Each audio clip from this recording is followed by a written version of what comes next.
आप सभी को एग्जाम नैनो यूट्यूब चैनल में फिर से हार्दिक स्वागत है।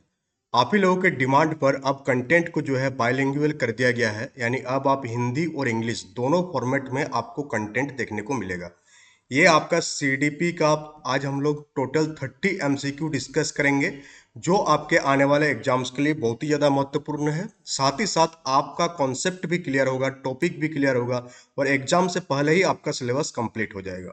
तो चलिए हम लोग शुरू करते हैं आज के पहला क्वेश्चन से। और उससे पहले अगर आप चैनल में नए हैं तो चैनल को सब्सक्राइब कर लीजिएगा, वीडियो को लाइक कीजिएगा, सो दैट मोटिवेशन बना रहे डेली बेसिस पर वीडियो बनाने को लेकर के, और अपने दोस्तों के बीच इसको शेयर कीजिएगा। क्वेश्चन क्या पूछा जा रहा है कि अनेक स्थितियों में विकास के विभिन्न क्षेत्र जो है वो मानवीय क्षमताओं की व्याख्या करने में परस्पर प्रतिच्छेद करते हैं।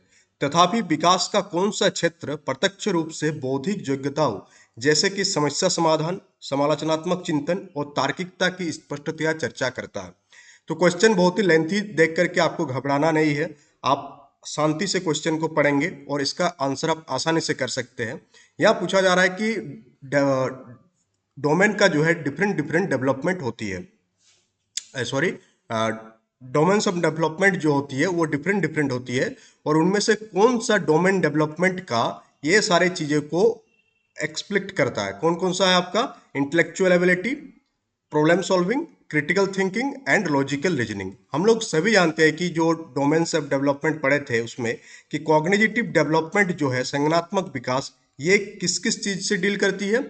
ये आपका डील करती है किसी बच्चे की इंटेलेक्चुअल एबिलिटी यानी बौद्धिक चिंतन, समस्या समाधान यानी कि problem solving ability, critical thinking, तार्किकता और लॉजिकल रीजनिंग। इन चार पांच चीजों से डील करने वाला डोमेन कौन सा है डेवलपमेंट का? Cognitive domain. तो आप याद रखिएगा कि संज्ञानात्मक विकास, कॉग्निटिव डेवलपमेंट जो है आपका जुड़ा हुआ है इन चारों पॉइंट। क्वेश्चन नंबर 1 आपको समझ में आ गया। अब हम लोग मूव करते हैं क्वेश्चन नंबर 2 की ओर। क्वेश्चन नंबर 2 पूछा जा रहा है आपसे कि development proceeds from dash to dash, यानी विकास डैश से डैश की ओर होती है। तो हम लोग सभी जानते हैं जो विकास होती है बच्चों का वो आपका कैसा कैसा होती है? वो हेड टू टो होता है। इससे पहले भी हम लोग बताए थे कि हेड टू टो जो होती है विकास होती है किसी बच्चे को। और ये जो विकास होती है हेड टू टो, इसे हम लोग किस नाम से जानते हैं? इसे हम लोग ये इसका एक सिद्धांत है, और वो सिद्धांत क्या है? वो सिद्धांत है आपका सिफालो का वेडल। तो मस्तकाधिमुखी सिद्धांत जिसके हिंदी में कहते हैं, जिसमें पहले बच्चे का सिर का विकास होता है, फिर हाथ का विकास होता है और फिर पैर का विकास होता है। तो क्वेश्चन नंबर 2 का आंसर जो होगा आपका ऑप्शन नंबर ए आपका सही उत्तर हो जाएगा कि development proceeds from head to toe. Next question को मूव करेंगे हम लोग क्वेश्चन नंबर 3। और क्वेश्चन नंबर 3 आपसे पूछा जा रहा है कि ड्यूरिंग ईयरली चाइल्डहुड, यानी कि प्रारंभिक बाल्यावस्था के दौरान, dash is the primary agent, यानी कि सोशलाइजेशन का प्राथमिक कारक क्या है और सोशलाइजेशन का द्वितीय कारक सेकेंडरी एजेंट क्या है? यह आपसे पूछा जा रहा है कब? ईयरली चाइल्डहुड में। तो हम लोग सभी जानते हैं कि जो ईयरली चाइल्डहुड का एज होती है, ईयरली चाइल्डहुड लगभग लगभग 5 साल तक हम लोग मान सकते हैं कि 0 to 4 years, 0 to 5 years। तो ये जो आपके ईयरली चाइल्डहुड का टाइम पीरियड है, इस टाइम सोशलाइजेशन का जो प्राइमरी एजेंट होता है वो होता है आपका फैमिली। क्योंकि हम लोग सबसे पहले किससे डील करते हैं? अपने घर वालों से डील करते हैं। अपने घर में ही अपना खुद का विकास होता है, फिर हम लोग बाहर जाते हैं तो आउटर सोशलाइजेशन एजेंट हम लोगों को देखने को मिलता है। और अगर हम लोग सेकेंडरी की बात करेंगे ईयरली चाइल्डहुड में, तो स्कूल जो है आपका सेकेंडरी हो जाएगा। तो आपको याद रहेगा कि ईयरली चाइल्डहुड में प्राइमरी एजेंट ऑफ सोशलाइजेशन क्या है? फैमिली है, यानी कि सामाजिकरण का प्राथमिक कारक क्या है? आपका परिवार है। और द्वितीय कारक क्या है? आपका स्कूल जो है आपका द्वितीय कारक हो जाएगा। तो यहाँ पर आंसर क्या आ जाएगा? ध्यान से देंगे आप, क्योंकि यहाँ पर स्कूल फैमिली आप ऑप्शन नंबर बी देखेंगे तो आप यहाँ सोचने टाइम सही सोचेंगे, बट जब आप टिक करेंगे ऑप्शन तो हो सकता है कि आप बी ऑप्शन टिक कर दे, बट आपको ऑप्शन भी बहुत ही ध्यान से देखना है। तो ऑप्शन नंबर सी सही उत्तर हो जाएगा कि फैमिली जो है आपका प्राइमरी सोशलाइजेशन एजेंट है और स्कूल जो है आपका वो सेकेंडरी सोशलाइजेशन एजेंट है। तो यहाँ तक आपको क्लियर हो गया क्वेश्चन नंबर 3। अब हम लोग मूव करेंगे क्वेश्चन नंबर 4 की ओर। और क्वेश्चन नंबर 4 आपसे पूछा जा रहा है कि as per Jean Piaget's theory, if a scheme does not produce a satisfying result then dash take place, यानी कि जीन पियाजे के सिद्धांत के अनुसार अगर एक स्कीम संतुष्ट परिणाम नहीं देता है तो क्या उत्पन्न होता है? हम लोग इसको खुद सोच सकते हैं कि आप कुछ काम कर रहे हैं और उसका जो परिणाम है वो आपको संतुष्टिजनक यानी सेटिस्फाइंग रिजल्ट आपको नहीं मिल रहा बार बार करने के बाद भी। तो हम लोगों के अंदर क्या उत्पन्न हो जाता है, तो हम लोगों के अंदर हम लोगों का जो पूरा का पूरा सिस्टम है उसके अंदर एक क्या असंतुलन उत्पन्न हो जाती है। तो इसका आंसर हो जाएगा ऑप्शन नंबर बी कि डिसइक्विलिब्रिएशन उत्पन्न हो जाती है अगर कोई स्कीम जो है आपका संतुष्ट परिणाम नहीं देता है तब। ये आपका क्लियर हो गया। और हम लोग इससे पहले के थ्योरी क्लास में देखे थे कि जो जीन पियागेट है इसको 4 थ्योरी दिया था आपका, कौन कौन सा आपका था, एक sensory motor stage, operational stage, pre operational stage और फॉर्मल ऑपरेशनल स्टेज। तो इस प्रकार से 4 आपका जीन पियाजे के सिद्धांत के अनुसार दिया गया अवस्था है किसका, डेवलपमेंट का। अब हम मूव करेंगे क्वेश्चन नंबर 5 की ओर। और क्वेश्चन नंबर 5 यहाँ पूछा जा रहा है कि according to Jean Piaget's theory of cognitive development at which stage do children begin to understand object permanency.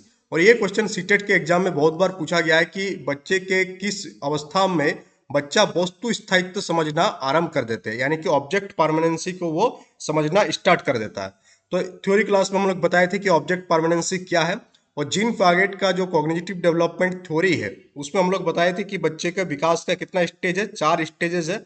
4 stages आपका क्या क्या हो गया, पहला था आपका सेंसरी मोटर स्टेज, क्या था पहला आपका सेंस, यहाँ लिखा हुआ है, पहला आपका सेंसरी मोटर स्टेज, सेकंड था आपका प्री ऑपरेशनल स्टेज, थर्ड था आपका कॉन्क्रीट ऑपरेशनल और फोर्थ था आपका फॉर्मल ऑपरेशनल। और ये sensory motor, pre operational, concrete operational and formal operational, इसका एज किस किस ईयर तक ये स्टेज रहता है according to the Jean Piaget. तो सेंसरी मोटर आपका रहता है 0 से 2 ईयर्स तक, आपका सेंसरी मोटर स्टेज के नाम से जाना जाता है। प्री ऑपरेशनल कब से कब तक का समय को, 2 से 7 साल के बच्चों का जो स्टेज होता है उसे हम लोग प्री ऑपरेशनल के नाम से जानते हैं। कॉन्क्रीट ऑपरेशनल किसे कहते हैं, 7 से 11 साल तक को हम लोग कॉन्क्रीट ऑपरेशनल के नाम से जानते हैं। और फॉर्मल ऑपरेशनल क्या है कि 11 to 15 ईयर्स तक के एज लिमिट को हम लोग फॉर्मल ऑपरेशनल के नाम से जानते हैं। और ऑब्जेक्ट परमानेंसी को कब समझता है बच्चा, जब बच्चा 0 से 2 साल तक रहती है, यानी कि जब बच्चा सेंसरी मोटर स्टेज में रहती है तभी बच्चे के अंदर ऑब्जेक्ट परमानेंसी का समझ आ जाता है, यानी वस्तु स्थायित्व समझना वो आरंभ कर देते हैं। ये क्वेश्चन नंबर 5 क्लियर हो गया। ये मोस्ट इंपोर्टेंट क्वेश्चन है, आपको एग्जाम में देखने को मिल सकता है। Object permanence according to the Jean Piaget कौन सा स्टेज, सेंसरी मोटर स्टेज। इससे पहले अगर आप जेटेट का और बेहतर तैयारी करना चाहते हैं तो हम लोगों का जो एप्लीकेशन है एग्जाम नैनो, वहाँ पर आपका कोर्सेज लॉन्च कर दिया गया है। एग्जाम नैनो एप्लीकेशन को डाउनलोड करके इन सारे कोर्सेज को आप एक्सेस कर सकते हैं, जिसमें पेपर 1 और पेपर 2 में science and math and SST teacher दोनों के लिए लॉन्च हुआ है। लैंग्वेज के लिए फिलहाल लॉन्च नहीं हुआ है। और जेटेट कॉम्बो भी लॉन्च हुआ है जिसमें पेपर 1 पेपर 2 आपको साथ में देखने को मिलेगा। चलिए हम लोग मूव करते हैं नेक्स्ट क्वेश्चन की ओर। और यहाँ पर आपको जब आप डीएलएड या बीएड कर रहे थे तो आपको एक कहानी याद होगा, हेंज डिलेमा। ये कहानी क्या था कि हेंज नामक एक व्यक्ति था, उसको वाइफ को बीमारी हो जाता है। तो बीमारी हो जाता है तो उसको दवा की जरूरत है, किसकी जरूरत है, मेडिसिन की जरूरत होता है। बट वो जो है उसके पास उतना पैसा नहीं रहता है कि वो मेडिसिन को खरीद पाए। और दुकान में जब जाते हैं तो मेडिसिन बहुत ही महंगा मिलता है। तो वहाँ पर हेंज क्या करता है कि उस दुकान में मेडिसिन वालों के पास से क्या करता है, चोरी कर लेता है दवा को। तो अब यहाँ पूछा जा रहा है इसी बेस्ड पर आपको एक कहानी, वो जो कहानी था उसी के बेस्ड पर आपको यह क्वेश्चन पूछा गया। यह क्वेश्चन क्या पूछा गया कि रमान के सम्मुख हेंज की दुविधा प्रस्तुत की गई। उसने प्रतिक्रिया व्यक्त की कि हेंज को पैसा पैसा नहीं चुराना चाहिए क्योंकि चोरी करना अपराध है और ऐसा करने से समाज में अव्यवस्था पैदा होगी। वर्तमान में रमन नैतिक विकास की किस अवस्था में है। तो इससे पहले जो नैतिक विकास वाला क्लास हम लोग किए थे मॉरल डेवलपमेंट का, उसमें हम लोग डिटेल्स में बात किए कि किस किस स्टेज में क्या क्या होता है। टोटल 3 स्टेज की हम लोग बात किए थे, फिर 3 स्टेज को हम लोग क्या किए थे, दो स्टेज में बांटे थे। वो थ्योरी वाला क्लास अगर आप नहीं देखे तो उस थ्योरी क्लास को आप देख लीजिएगा, तो बहुत सारे कॉन्सेप्ट आपका क्लियर हो जाएगा। तो जब किसी व्यक्ति के पास क्या होती है कि ये समझ आता है कि हम लोगों को पैसा नहीं चुराना चाहिए क्योंकि चोरी करना क्या है, एक अपराध है और इससे क्या होगा, समाज में डिस्टरबेंस स्टार्ट होगा। तो वो जो स्टेज होती है आपका विकास का, मोरल डेवलपमेंट का, वो होता है आपका लॉ एंड ऑर्डर ओरिएंटेशन। कौन सा हो जाएगा, ऑप्शन नंबर डी आपका सही हो जाएगा, जिसमें हम लोग लॉ एंड ऑर्डर ओरिएंटेशन पर बहुत ही ज़्यादा ध्यान देते हैं। और ये था आपका स्टेज 2 में, जब एज हो रहा था आपका 10 से 13 साल। अभी हम लोग भी जानते हैं कि जब हम लोग का एज 10 से 13 ईयर्स के बीच था तब हम लोग इस चीज़ पर बहुत ज़्यादा ध्यान देते थे कि ट्रैफिक रूल क्या है और क्या क्या नियम बनाया गया है, टीचर क्या बोल रहे हैं, घर वाले क्या बोल रहे हैं। तो इस चीज़ पर हम लोग ध्यान देते थे। 10 से 13 साल, कमेंट बॉक्स में आपको बताना है कि जो 10 से 13 साल का एज लिमिट था, इसको हम लोग किस स्टेज के नाम से जानते हैं? टोटल 3 स्टेज हम बताए थे और तीनों को फिर दो दो भाग में बांटे थे। लॉ एंड ऑर्डर के साथ और एक कौन सा स्टेज था आपका? लॉ एंड ऑर्डर के साथ स्टेज था एक good boy and good girl orientation. ये था आपका सेकंड। तो आपको सेकंड वाला स्टेज को कमेंट बॉक्स में कमेंट करके बताना है कि सेकंड स्टेज का नाम क्या है मोरल डेवलपमेंट का। कोहलबर्ग का जो क्लास वाला किए थे, कोहलबर्ग्स मोरल डेवलपमेंट थ्योरी, और ये कहानी भी कोहलबर्ग के द्वारा बताया गया। कोहलबर्ग के द्वारा ही इस चीज को पहली बार मोरल डेवलपमेंट का जो थ्योरी दिया गया, वहां पर हम लोग को हेंज डिलेमिना का कॉन्सेप्ट देखने को मिलता है।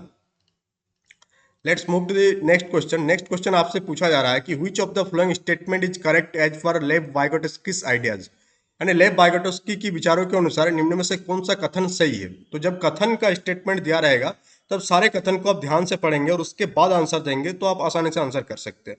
जैसे पहला स्टेटमेंट क्या पूछा जा रहा है कि social isolation contributes to learning, यानी कि अगर हम लोग कोई बच्चा, सोशल आइसोलेशन मतलब कि एक बच्चा है उसको समाज से हम लोग दूर कर देंगे, उसको अकेला रखेंगे तो वो लर्निंग में योगदान देगा, योगदान नहीं देगा, क्योंकि एक पूरा का पूरा नेगेटिव स्टेटमेंट है। अगर कोई क्योंकि हम लोग जानते हैं कि सोशलाइजेशन भी क्या है, लर्निंग का एक पार्ट है। बट यहाँ पूछा जा रहा है कि हम लोग सोशल आइसोलेशन कर देंगे, समाज से उसको हटा देंगे, पृथक्करण कर देंगे, तो अधिगम में कुछ योगदान देगा? कोई योगदान नहीं देगा, उसका और नेगेटिव हो जाएगा लर्निंग। तो ये स्टेटमेंट जो है गलत है।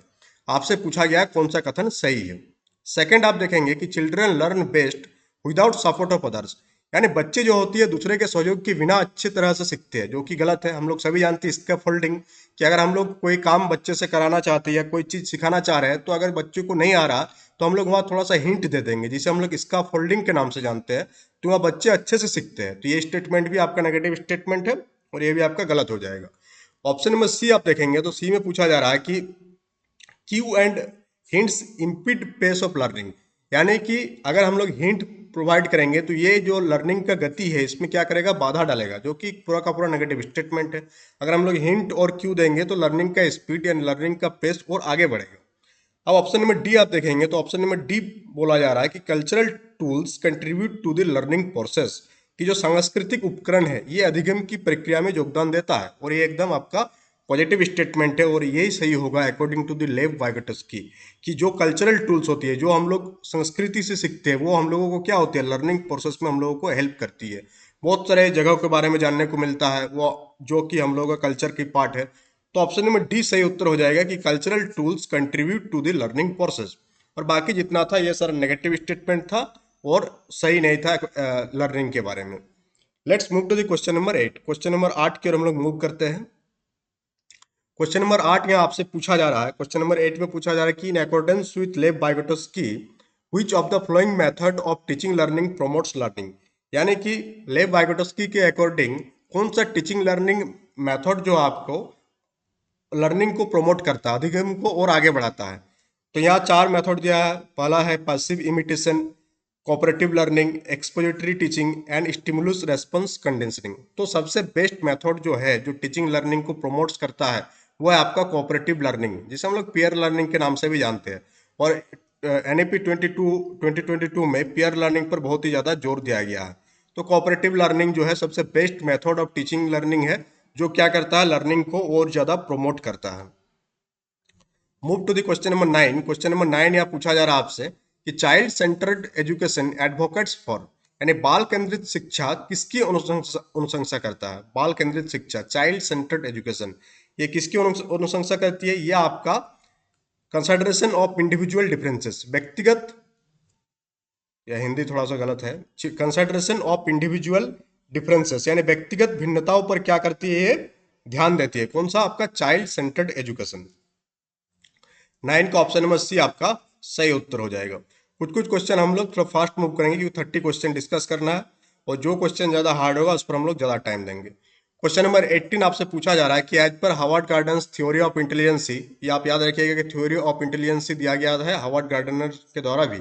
तो Howard Gardner's theory of intelligence, intelligence क्या है according to the Howard Gardner, बुद्धि है क्या?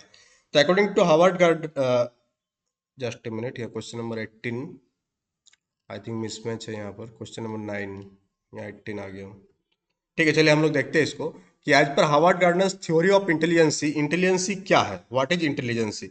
तो ऑप्शन देखेंगे आप, levels are same among all children, कि सभी बच्चों में एक समान स्तर होता है इंटेलिजेंसी का। जो कि गलत है। हम लोग सभी जानते हैं कि सबका जो है व्यक्तिगत डिफरेंसेस होता है इंटेलिजेंसी, लर्निंग, सारा चीज में। तो ये तो सही नहीं होगा कि सबका लेवल सेम है। तो सबका लेवल क्या होता है, अलग अलग होता है। तो ऑप्शन नंबर ए जो है आपका वो स्टेटमेंट रॉन्ग है। अगर हम लोग ऑप्शन नंबर बी को देखेंगे तो ऑप्शन नंबर बी यहाँ पर पूछा जा रहा है आपसे कि ये general ability which has no biological base, एक सामान्य योग्यता जिसका कोई बायोलॉजिकल आधार है नहीं। और फिर ऑप्शन नंबर सी देखेंगे आप कि fixed from the birth and does not get impacted by environmental factor, जो कि नेगेटिव पॉइंट है। हम लोग जानते हैं कि इंटेलिजेंसी जो है वो फिक्स्ड नहीं है और वो समय के साथ क्या होता है, चेंज होती है। यानी कोई बच्चा अगर आज बुद्धिमान नहीं है, इसका मतलब ये नहीं कि 2 साल बाद भी वो बुद्धिमान नहीं होगा। वो इन्वायरमेंटल फैक्टर से वो इम्पेक्ट आएगा, लर्निंग से इम्पेक्ट आएगा और उसमें क्या होगा, बुद्धि का विकास होगा। तो ऑप्शन नंबर सी भी क्या हो जाएगा आपका, गलत हो जाएगा। Is of many kinds and individual possess different level of different intelligence, कई प्रकार की होती है और व्यक्तियों के पास विभिन्न प्रकार की बुद्धि की विचित्र स्तर होता है। यह आपका सही स्टेटमेंट हो जाएगा कि इंटेलिजेंसी जो होती है बहुत सारे प्रकार के होते हैं और हर एक व्यक्ति के पास इंटेलिजेंसी अलग अलग लेवल की होती है।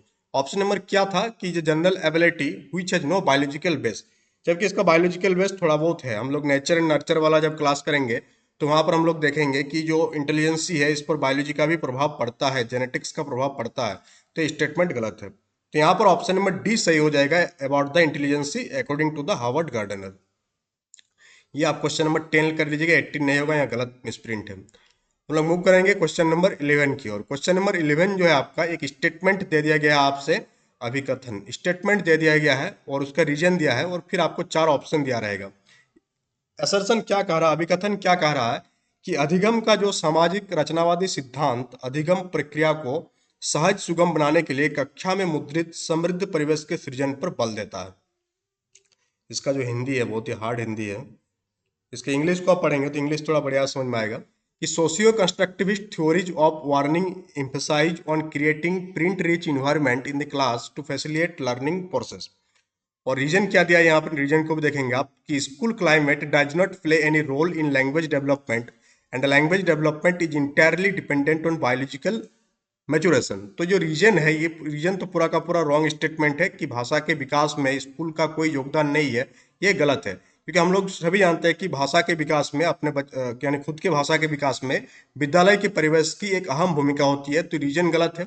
यहाँ बोला जा रहा था कि अधिगम का सामाजिक रचनावादी सिद्धांत अधिगम प्रक्रिया को सहज सुगम बनाने के लिए कक्षा में मुद्रित समृद्ध परिवेश के सृजन पर बल देता है। हाँ, ये आपका सही स्टेटमेंट हो जाएगा। ये आपको क्या बताना चाहता है कि जो अधिगम का प्रक्रिया है इसको सहज और सुगम बनाने के लिए हम लोग क्या करते हैं, मुद्रित समृद्ध परिवेश का इस्तेमाल करते हैं। तो असर्शन तो सही है बट रीजन गलत है। तो आप यहाँ देखेंगे तो यहाँ पर option number C, A is true but R is false, ये ऑप्शन नंबर सी आपका सही हो जाएगा कि असर्शन तो सही है बट रीजन क्या है उसका गलत है। मूव करेंगे क्वेश्चन नंबर 12 की ओर। क्वेश्चन नंबर 12 आपसे पूछा जा रहा है कि boys are very powerful and tough and girls are soft and sensitive such statement strengthen. यानी हम लोग देखते हैं जनरली बहुत जगह कि लड़के बहुत शक्तिशाली और कठोर होते हैं और लड़कियां नरम और संवेदनशील होती है। इस तरह का कथन किस चीज को बढ़ावा देती है? तो इस तरह का कथन जो है आपका जेंडर स्टीरियोटाइप यानी लैंगिक रूढ़िवादिता को प्रमोट करती है।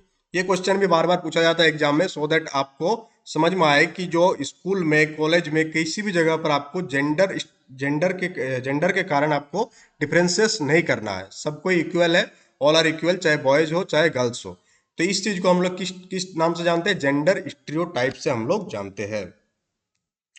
Let's move to the next question, question number 13। Question number 13 यहाँ आपसे पूछा जा रहा है कि individual differences in preferred learning style of children should not be addressed by, हाँ, कि बच्चों की स्वीकृत अधिगम शैलियों में व्यक्तिगत भिन्नताओं को किस प्रकार से संबोधित नहीं किया जाना चाहिए। मित्रता नहीं होगा, ये व्यक्तिगत भिन्नता होगा, व्यक्तिगत भिन्नताओं को। यानी जब आप क्लास में जाएंगे तो आपके पास 30 स्टूडेंट्स मान लेते हैं, तो 30 स्टूडेंट में सबके पास क्या होगा, इंडिविजुअल डिफरेंस होगा अबाउट द लर्निंग स्टाइल। कोई किसी स्टाइल से सीख रहा है, कोई दूसरा किसी और स्टाइल से सीख रहा है। तो इस चीज को आप किस चीज से एड्रेस नहीं करेंगे, यहाँ नॉट लिखा हुआ, should not be addressed by. तो 4 ऑप्शन को आपको यहाँ ध्यान देना होगा। पहला ऑप्शन है presenting information to them in multiple way, कि आप अपना जो प्रेजेंटेशन देंगे उसे आप मल्टीपल वे में देंगे। शुड नॉट लिखा, ये शुड नॉट, हाँ, तो आप हाँ मल्टीपल वे में दे सकते हैं, क्योंकि सबका जो लर्निंग स्टाइल है वो अलग अलग है। तो ये तो सही स्टेटमेंट है, तो इसका आंसर नहीं होगा। ऑप्शन नंबर बी है कि giving them chances to act on information in multiple way, उन्हें बहुविध तरीकों से जानकारियों पर काम करने के अवसर देकर। ये भी आपका सही स्टेटमेंट है, जिसके कारण आंसर नहीं होगा। आपको यहाँ पर नेगेटिव स्टेटमेंट ढूंढना है। ऑप्शन नंबर सी कि providing them opportunities to engage in work using multiple way, ये भी पॉजिटिव स्टेटमेंट है, ये भी आंसर नहीं होगा। Leveling and segregation them in multiple way, कि आप उन सारे पर क्या लगा देंगे, लेवल देंगे, लेवल लगा देंगे कि कमजोर बच्चा है, ये सीख नहीं सकता, ये दूसरा बच्चा है। तो आप इस टाइप से एड्रेस नहीं करेंगे, जो कि नेगेटिव स्टेटमेंट है, ये ऑप्शन नंबर डी। और यही आपका सही उत्तर हो जाएगा, क्योंकि यहाँ पर आपको शुड नॉट खोजना था। तो हम लोग बच्चों को क्या करेंगे, उसका लेवलिंग नहीं लगाएंगे। बाकी जो स्टेटमेंट है वो सारे स्टेटमेंट सही स्टेटमेंट है, और इन सारे स्टेटमेंट में जो ऑप्शन जो प्रोसेस बताया गया उस प्रोसेस को आप यूज करेंगे तो बच्चे और बेहतर सीख सकते हैं। तो क्वेश्चन नंबर 13 का आंसर जो हो जाएगा वो ऑप्शन नंबर डी आंसर हो जाएगा। Let's move to the question number 14। और क्वेश्चन नंबर 14 आपसे पूछा जा रहा है कि assessment should be done mainly to, आकलन करने का मुख्य कारण क्या है। हम लोग आखिर असेसमेंट क्यों लेते हैं बच्चों का, ये आपसे पूछा जा रहा है। कि विद्यार्थियों में परीक्षा के प्रति भय पैदा करने के लिए हम लोग असेसमेंट करते हैं, नहीं, ये गलत स्टेटमेंट है। Identify their strength and challenges to optimise learning, हम लोग क्या करते हैं, जब हम लोग सिखाते हैं तो असेसमेंट इसलिए लेते हैं ताकि समझ में आए कि बच्चे किस प्रकार से सीख रहे हैं, बच्चे कहाँ पर गलती कर रहे हैं। तो आई थिंक यही आंसर आपका सही आंसर हो जाएगा कि हम लोग क्या करेंगे, बच्चे का स्ट्रेंथ को पहचानने की कोशिश करेंगे थ्रू असेसमेंट, और वो क्या चैलेंजेस फेस कर रहा है उसको हम लोग फाइंड करने की कोशिश करेंगे, ताकि हम लोग क्या कर सके, अपने जो लर्निंग है उसका लर्निंग को और बेहतर कर सके। तो ये ऑप्शन नंबर बी सही उत्तर हो जाएगा। सी वाला ऑप्शन में देख लेते हैं थोड़ा सा क्या पूछा जा रहा, कि promote and detain students as per their performance, ये भी नहीं होगा। Assign ranks and classify student in hierarchical manner, ये भी नहीं होगा। तो असेसमेंट करने का जो मेन मुख्य कारण है वही है, बाकी तो और है कि हाँ आप रैंक देंगे, क्लास में रोल नंबर आएगा, ये सारा है, बट मेन जो है वो क्या है कि हम लोग उसका स्ट्रेंथ और चैलेंज को फाइंड करने की कोशिश करते हैं ताकि लर्निंग को और बेहतर कर सके। क्वेश्चन नंबर 15 आपसे पूछा जा रहा है कि you want to promote critical thinking among your students, आप अपने विद्यार्थियों में क्या करना चाहते हैं, समालोचनात्मक चिंतन को प्रमोट करना चाहते हैं। To do so which of the following skill should you enhance, इस चीज को करने के लिए आप कौन सा स्किल पर बच्चों के कौन से स्किल पर आप ज्यादा जोर देंगे। कन्वर्जेंट थिंकिंग, सेल्फ रिफ्लेक्शन, स्वचिंतन या प्रतिबिंबन, रॉट मेमोराइजेशन, ये तो होगा ही नहीं, रॉट मेमोराइजेशन से आप कभी क्रिटिकल थिंकिंग को प्रमोट कर ही नहीं सकते हैं। पासिव इमिटेशन से भी आप क्रिटिकल थिंकिंग को प्रमोट नहीं कर सकते हैं। और ऑप्शन नंबर एक क्या था, कन्वर्जेंट थिंकिंग, ये कन्वर्जेंट थिंकिंग से भी आप क्या कर सकते हैं, आप नहीं कर सकते। क्या होगा, सेल्फ रिफ्लेक्शन से हम लोग क्या कर सकते हैं, क्रिटिकल थिंकिंग को प्रमोट कर सकते हैं। ऑप्शन नंबर बी इसका बिल्कुल सही उत्तर हो जाएगा। क्वेश्चन नंबर 16 यहाँ आपसे पूछा जा रहा है कि low performance of children from disadvantage background in school indicates that, school में वंचित पृष्ठभूमि के बच्चों का कम प्रदर्शन क्या इंगित करता है। हम लोग देखते हैं कि बहुत सारे जो डिसएडवांटेज बैकग्राउंड के चिल्ड्रन होती है वो उसका स्कूल में परफॉर्मेंस क्या हो गया, यहाँ पर लो हो गया। तो ये किस चीज को इंडिकेट कर रहा है, ये आपसे पूछा जा रहा है।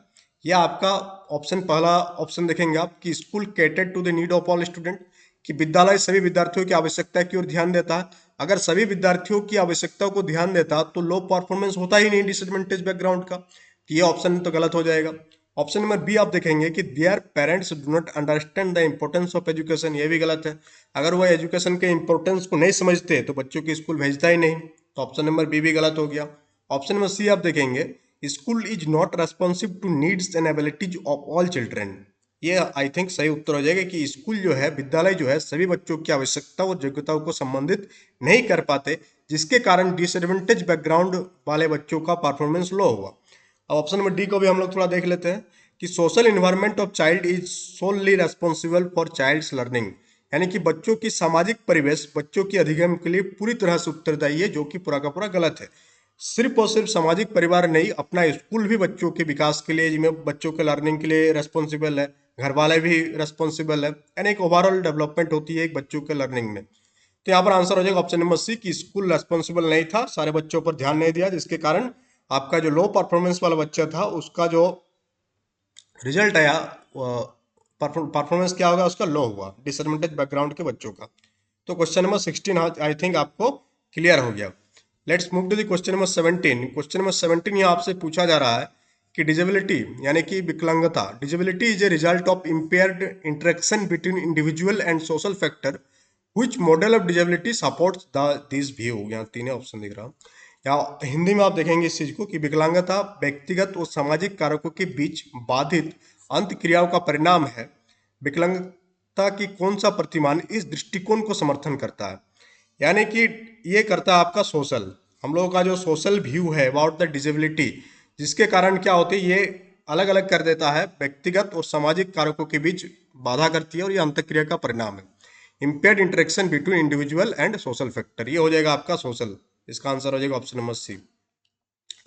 Let's move to the question number 19। Question number 19 यहाँ आप 18, क्वेश्चन नंबर 18 यहाँ आपसे पूछा जा रहा है कि in order to ensure successful inclusion of students with hearing impairment a teacher should, श्रवण बाधित वाले विद्यार्थियों के सफल समावेशन को सुनिश्चित करने के लिए अध्यापक को क्या करना चाहिए? हम लोग देखते हैं कि बहुत सारे बच्चे ऐसे होते हैं जो क्या होती है, हेयरिंग इम्पेयर्ड होती है, यानी कि सुनने में उसको दिक्कत होती है। तो तब हम लोगों को एज ए टीचर क्या करना चाहिए, ये आपसे पूछा जा रहा है। आप चारों ऑप्शन को ध्यान से देखेंगे। पहला कि extensively use lecture method for presenting information, कि आप लेक्चर मेथड, जो अभी मेथड हम इस्तेमाल कर रहे हैं इसे हम लोग जनरली लेक्चर मेथड के नाम से जानते हैं, कि आप क्या करते हैं, लेक्चर देते हैं और जो उधर साइड होते हैं वो उस चीज़ को सुनते हैं, नोट्स करते हैं, नोट डाउन करते हैं और इन्फॉर्मेशन को प्रोसेस करते हैं। तो अगर हम लोग ऐसे करेंगे और हम लोग के क्लास में अगर दृष्टिबाधित बच्चे हैं तो क्या ये मेथड सही रहेगा? आप खुद सोचिए, ये मेथड बिल्कुल गलत हो जाएगा, ये मेथड सही नहीं रहेगा। तो ऑप्शन नंबर ए तो आपको कतई नहीं करना चाहिए। Option B use oral learning, oral learning करेंगे वो पहले से यहाँ पर श्रवण बाधित है तो ओरल से कोई लेना देना है नहीं, तो यह भी गलत स्टेटमेंट है। Restrict the use of sine language in class, आप क्या करेंगे, क्लास में साइन लैंग्वेज का इस्तेमाल नहीं करेंगे, जबकि वो क्या है, हियरिंग इम्पेयर्ड है, वो श्रवण बाधित है, तो ये भी आपको नहीं करना चाहिए, आपको साइन लैंग्वेज का इस्तेमाल करना चाहिए। ऑप्शन नंबर डी आप देखेंगे तो डी बोला जा रहा है यहाँ पर कि ensure that oral communication supplemented with visual representation, कि आप ये सुनिश्चित करेंगे कि मौखिक संप्रेषण के साथ साथ आप विजुअल रिप्रेजेंटेशन भी प्रोवाइड करेंगे।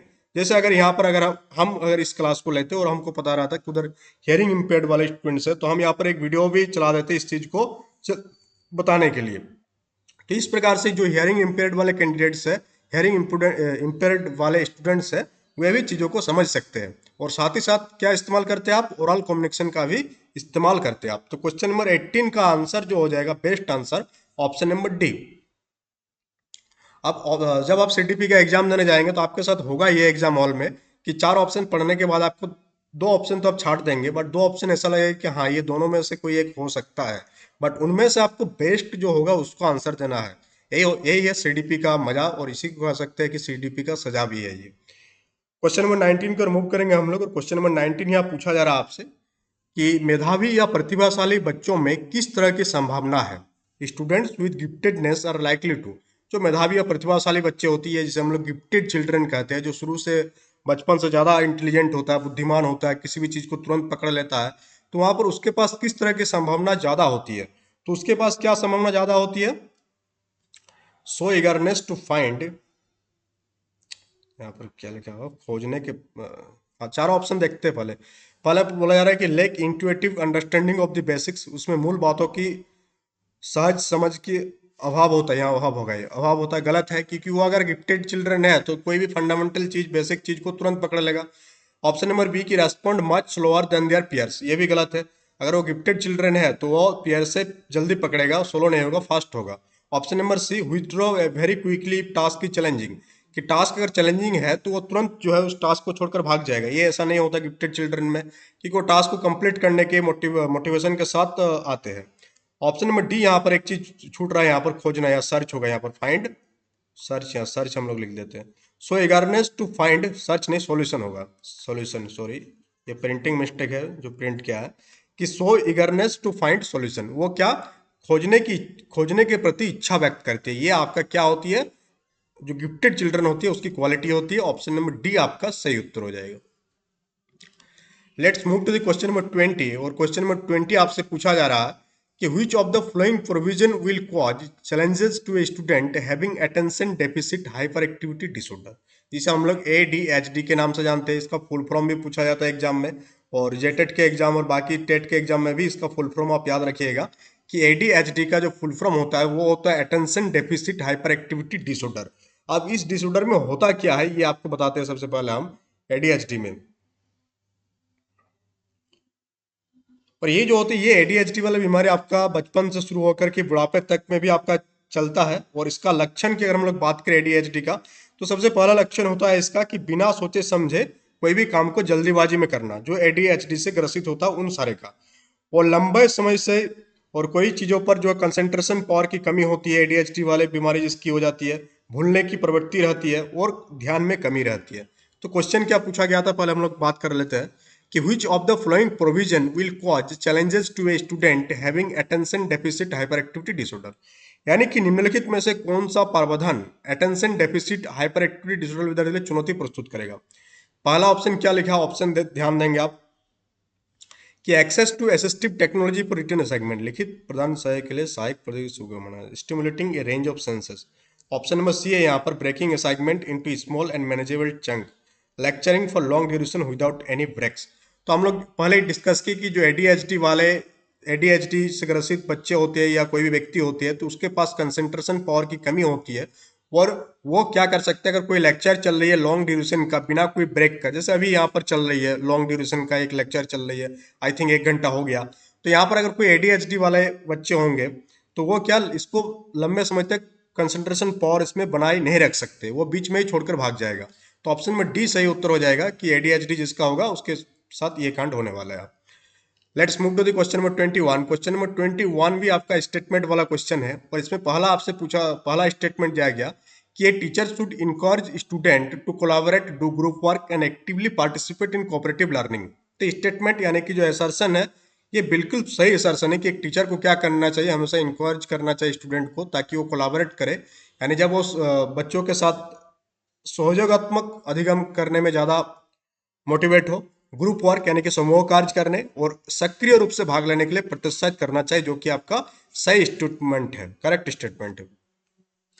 इसका रीजन दिया गया यहाँ पर कि learning is a social activity and student construct knowledge collectively. तो ये भी आपका रीजन, इसका पीछे का जो तर्क दिया गया तर्क भी सही है कि अधिगम जो है एक सामाजिक गतिविधि है और विद्यार्थियों को सामूहिक रूप से ज्ञान सृजन करना चाहिए।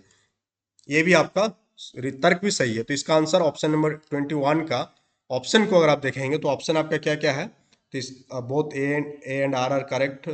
हाँ, both A and R are true, सही है, and R is the correct explanation of A, and option number A सही हो जाएगा कि ए भी सही है, आर भी सही है, और आर जो है ए का करेक्ट एक्सप्लेनेशन है। 22 क्वेश्चन नंबर 22 को रिमूव करेंगे हम लोग। टोटल 30 क्वेश्चन हम लोग डिस्कस किए थे, सेशन की शुरुआत में ही बताए थे, और कुछ कुछ सेशन आपको लंबा देखने को मिलेगा क्योंकि अगर आप CDP को बहुत ही बेहतर ढंग से पढ़ना चाहते हैं तो कंसंट्रेशन पावर आपको बनाए रखने होगा। सेशन लंबा होगा तो हो सकता है कि आप एक बार में अगर नहीं देख पा रहे हैं तो आधा घंटा देखें, फिर आधा घंटा बाद देख लीजिए। इस टाइप से आप सेशन को 2 भाग में बांट सकते हैं। बीच में कुछ ब्रेक ले लीजिए, आप बीच में कुछ नाश्ता वास्ता कर लीजिए, फिर आप सेशन को देखना है। तो इस प्रकार से आपको करना होगा जो लॉन्ग ड्यूरेशन का वीडियोज होगा उसमें। क्वेश्चन नंबर 22 यहाँ आपसे पूछा जा रहा है कि which of the following method of teaching learning does not value active role of student in knowledge construction, यानी शिक्षण अधिगम की निम्न में से कौन सी विधि ज्ञान के सृजन में विद्यार्थियों की सक्रिय भूमिका को महत्व नहीं देती। तो कौन सा आपका हो जाएगा, behaviour conditioning, peer collaboration. Peer collaboration में तो एक्टिव लर्निंग होती है, डिस्कवरी लर्निंग में भी एक्टिव लर्निंग होता है, रेसिप्रोकल टीचिंग। कुछ कुछ का जो है ना हिंदी जो है ना कुछ कुछ का हिंदी मिसटाइप किया हुआ है, इसको हम लोग सुधार देंगे जब हम लोग इस नोट्स को डालेंगे एप्लीकेशन में। तो यहाँ पर आपका आंसर हो जाएगा बिहेवियर कंडीशनिंग। जो मेथड है टीचिंग लर्निंग का उसमें आपका एक्टिव रोल, एक्टिव पार्टिसिपेशन नहीं होता बच्चे का। अब हम लोग थोड़ा स्पीड बढ़ेंगे इस सबका क्योंकि सेशन बहुत ही लंबा हो जा रहा। 23 पूछा जा रहा है आपसे कि students learn better and effectively by, विद्यार्थी किसके द्वारा बेहतर और प्रभावशाली तरीके से सीखता है। तो विद्यार्थी जो है आपका इंक्वायरी एंड डिस्कवरी मेथड से बेटर एंड इफेक्टिवली सीखता है। ऑप्शन नंबर सी इसका सही उत्तर हो जाएगा। 24 यहाँ आपसे पूछा जा रहा है कि which of the following hinders development of problem solving skills among students, निम्न में से कौन सा विद्यार्थियों के समस्या समाधान कौशलों के विकास में बाधक, तो एनालॉजिकल थिंकिंग से तो प्रॉब्लम सॉल्विंग स्किल में क्या होती है, और इन्हांस होती है, डेवलपमेंट होती है। फंक्शनल फिक्सनेस, यही उत्तर हो जाएगा कि अगर हम लोग कार्यात्मक स्थिरता ला देंगे तो हम लोगों का जो प्रॉब्लम सॉल्विंग स्किल है वो खराब होती जाएगी time to time. Question number 25 की in what way should alternative conception carried by students be addressed by the teacher, विद्यार्थियों द्वारा गृहीत वैकल्पिक अवधारणाएं अध्यापकों द्वारा किस प्रकार संबंधित की जानी चाहिए। तो इसका उत्तर क्या हो जाएगा आपका, alternative conception carried by students be addressed by the teacher. In what way should alternative conception, विद्यार्थियों द्वारा गृहीत वैकल्पिक अवधारणाएं अध्यापकों द्वारा किस प्रकार संबोधित की जाना चाहिए। यानी अल्टरनेटिव कंसेप्शन की यहाँ बात कर रहा है, तो इसका उत्तर हो जाएगा आपका student should be encourage to share their ideas and these should be discussed thoroughly. Option number C इसका सही उत्तर हो जाएगा। Move to the question number 26, और क्वेश्चन नंबर 26 आपसे पूछा जा रहा है कि which of the following is an example of extrinsic motivation. हम लोग जानते हैं मोटिवेशन दो प्रकार का होता है, एक इंट्रिंसिक यानी कि आंतरिक, और एक होती है एक्सट्रिंसिक यानी कि बाह्य बाह्य प्रेरणा। तो कौन सा एग्जांपल आपका एक्सट्रिंसिक मोटिवेशन का है, कि क्यूरियोसिटी को सेटिस्फाई के लिए अगर हम लोग लर्निंग कर रहे हैं तो ये आपका इंट्रिंसिक में आ जाएगा। लर्निंग टू इम्प्रूव अंडरस्टैंडिंग के लिए ये भी आपका आंतरिक में आएगा। Learning to win a cash prize यही आ जाएगा आपका एक्सट्रिंसिक, ये हो जाएगा आपका बाहरी मोटिवेशन।